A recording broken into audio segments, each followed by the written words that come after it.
Você já parou para pensar o que realmente aconteceria se um ser como o surfista prateado aparecesse aqui, no nosso mundo? Esquece os filmes, esquece os quadrinhos. Tô falando da vida real, da física real, da biologia real. Imagine acordar e ver algo cruzando o céu numa prancha cósmica, dobrando a luz, ignorando as leis da natureza, calado, sem intenção, mas com um propósito. Um ser feito de energia viva, que destrói tudo apenas existindo. A humanidade nunca esteve preparada para algo assim, e talvez nunca vai estar. E se o surfista prateado existisse na vida real?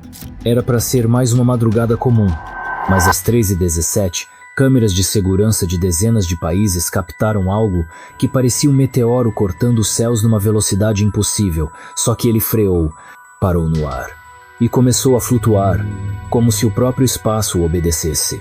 Um ser humanoide, prateado, reluzente como mercúrio líquido, surfando no vazio.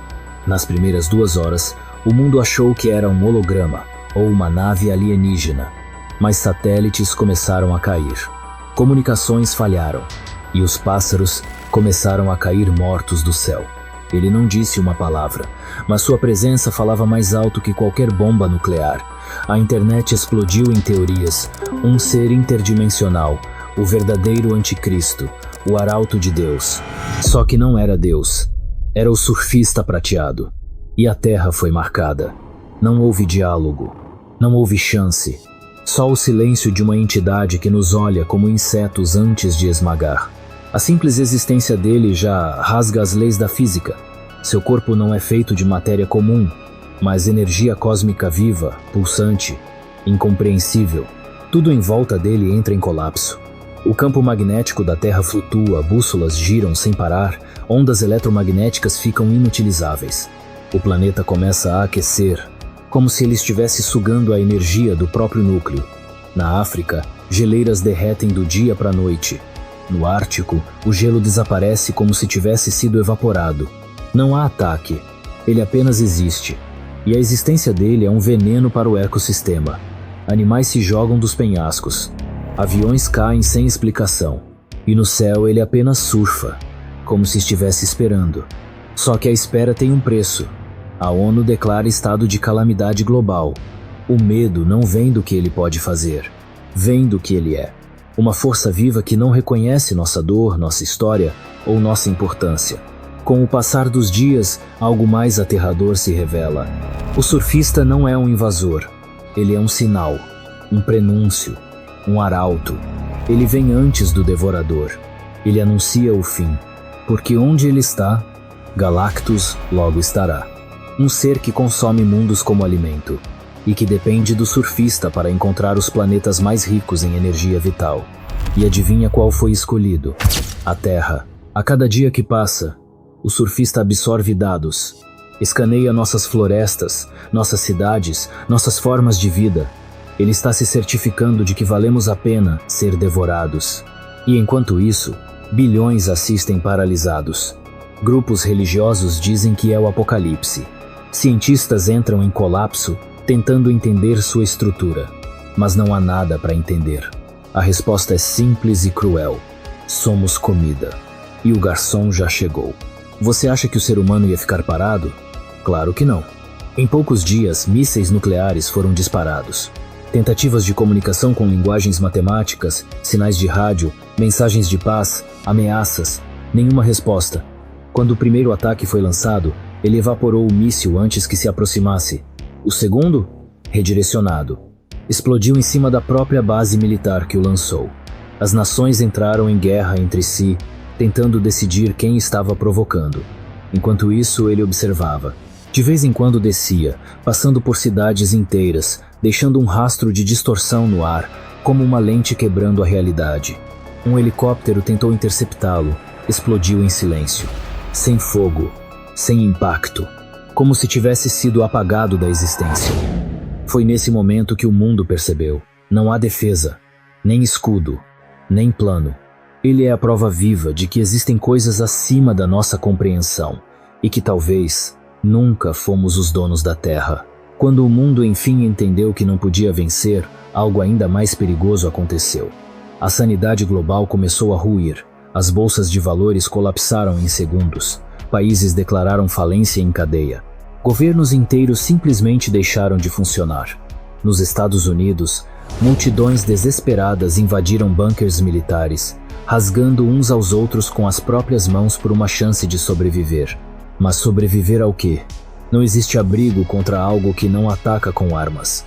Ele destrói com a própria existência. No Japão, engenheiros renomados cometeram suicídio coletivo após falharem em compreender qualquer fragmento do que estavam enfrentando. Cientistas enlouqueceram, arrancando os próprios olhos em laboratórios silenciosos. Cidades inteiras entraram em transe. Crianças pararam de falar. O instinto de preservação começou a falhar. Igrejas lotaram, mas as orações viraram gritos histéricos. Cultos ao surfista surgiram como pragas digitais e físicas. Em alguns cantos do mundo, ele foi declarado o novo Deus. Em outros, o próprio anticristo. Famílias inteiras se jogaram de prédios, acreditando que era melhor cair do que esperar o que viria do céu. E o pior não foi a dor física, foi o colapso da esperança. A certeza insuportável de que pela primeira vez na história não havia nada a fazer. Porque o inimigo não é maligno. Ele é inevitável, inabalável, incompreensível. E por isso, mais aterrador do que qualquer demônio inventado pela mente humana. O planeta começou a morrer devagar, como se estivesse com febre. As plantas murchavam mesmo regadas. O céu perdeu sua cor azul. Os polos derreteram completamente. O nível do mar subiu 3 metros em 7 dias. Metrópoles costeiras sumiram do mapa. Nova York virou Atlântida. O Rio de Janeiro virou uma baía fantasma. E mesmo assim, ele não tocou em ninguém. Nenhuma única ação agressiva. Mas ele não precisava. O simples ato de existir fazia o planeta implodir biologicamente. A energia cósmica que envolve seu corpo acelera partículas ao ponto de reorganizar a matéria. Isso causou um efeito em cadeia.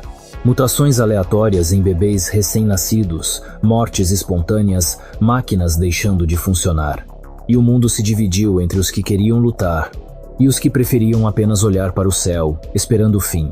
Porque ele estava ali, acima de tudo, olhando, silencioso. E a pergunta era uma só. O que ele está esperando?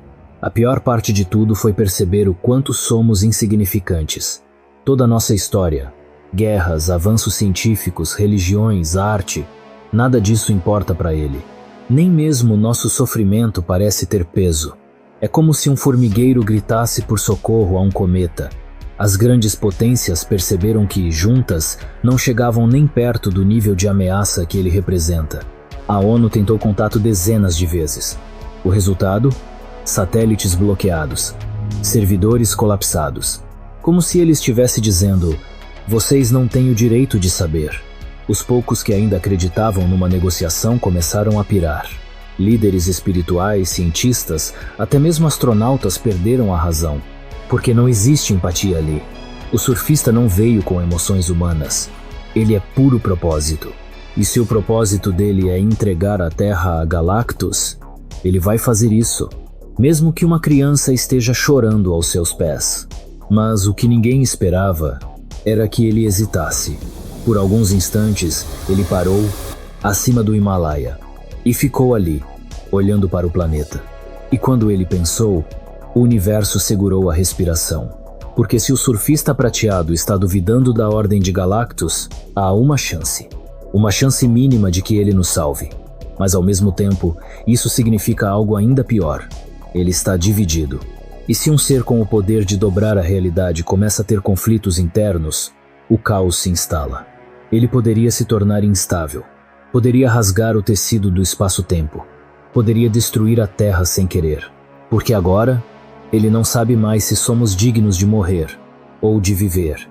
E o julgamento de um Deus pode ser mais cruel do que sua punição, porque talvez, na dúvida, ele decida apagar tudo, como uma lousa suja, pronta para ser reescrita. E então, a atmosfera tremeu, nuvens se abriram, o céu rachou e Galactus apareceu. Um colosso de bilhões de toneladas de energia pura, faminto, seu corpo é um planeta vivo. Sua fome é por tudo o que somos. Mas o surfista prateado não se moveu. Ficou entre ele e a Terra. Os satélites captaram o momento exato em que ele ergueu a mão. Uma parede de energia cósmica se formou entre Galactus e o planeta. Um escudo, uma negação. O surfista havia traído seu mestre, e por isso Galactus rugiu como um sol explodindo. O impacto varreu luas de Júpiter, e mesmo assim o surfista resistiu, sozinho, com seu corpo começando a se desfazer, em silêncio, por nós. Mas aquilo não foi uma vitória. Foi um sacrifício desesperado. E mesmo que ele tenha salvado o planeta, ele não nos perdoou, nem se despediu. Apenas caiu, como uma estrela queimada, e desapareceu, para sempre. O mundo sobreviveu, mas nunca mais foi o mesmo. As religiões entraram em guerra. A ciência ficou muda. Ninguém mais olha para o céu com esperança, só com medo. Porque todos sabemos que lá fora existem seres que nos veem como recurso, que podem apagar nosso mundo sem ódio e sem amor. O surfista prateado não virou herói, virou lenda. Alguns dizem que ele ainda surfa pelos confins da galáxia, observando, julgando. Outros acreditam que ele morreu naquele sacrifício. Mas no fundo, todos sentimos que um dia ele pode voltar. E talvez, da próxima vez, ele não hesite. Porque no fim das contas, o que ele viu em nós pode não ter sido nobreza, mas apenas sobrevivência desesperada. E se um ser tão poderoso, um arauto do Apocalipse, aparecer de novo, a pergunta não será mais como nos defender, mas sim, será que ainda merecemos existir?